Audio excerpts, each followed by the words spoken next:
Hi అండి. Welcome back to my channel. ఈరోజు carrot తాలింపుకి కావాల్సిన ఇంగ్రీడియంట్స్ చూద్దాం. మనము ఒక మిక్సీ జార్ తీసుకొని ఒక కప్పు వట్టిమిరపకాయలు, అలాగే ఒక కప్పు కొబ్బరి తురుము, 2 స్పూన్ల సాల్ట్, ఒక తెల్లవాయి ఇలాగ గ్రైండ్ చేసుకొని పెట్టుకోవాలండి. క్యారెట్ తాలింపుకి కావాల్సిన పదార్థాలు 5 ఎర్రగడ్డలు, ఒక గిన్నె, ఒక కప్పు క్యారెట్ ముక్కలు.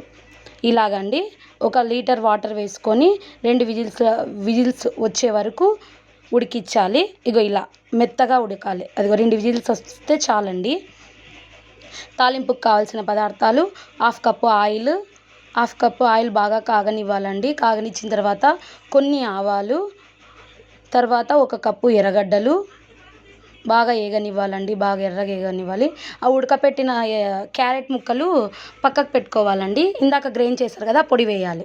క్యారెట్ తాలింపు ఇది ఆకుకూర తాలింపు అండి. ఆకుకూర తాలింపుకి కావాల్సిన పదార్థాలు: ఆయిల్, 1 కప్పు ఎర్రగడ్డలు బాగా మగ్గపెట్టాలండి. మగ్గపెట్టిన తర్వాత ఆకుకూర వేసి మగ్గపెట్టాలి. ఇందాక చూపించాను కదా, అదే పొడి వేయండి. ఆ క్యారెట్ తాలింపులోకి, ఆకుకూర తాలింపులోకి సూపర్ ఉంటుందండి. రాయలసీమ స్పెషల్ ఆ క్యారెట్ తాలింపు, ఆకుకూర తాలింపు.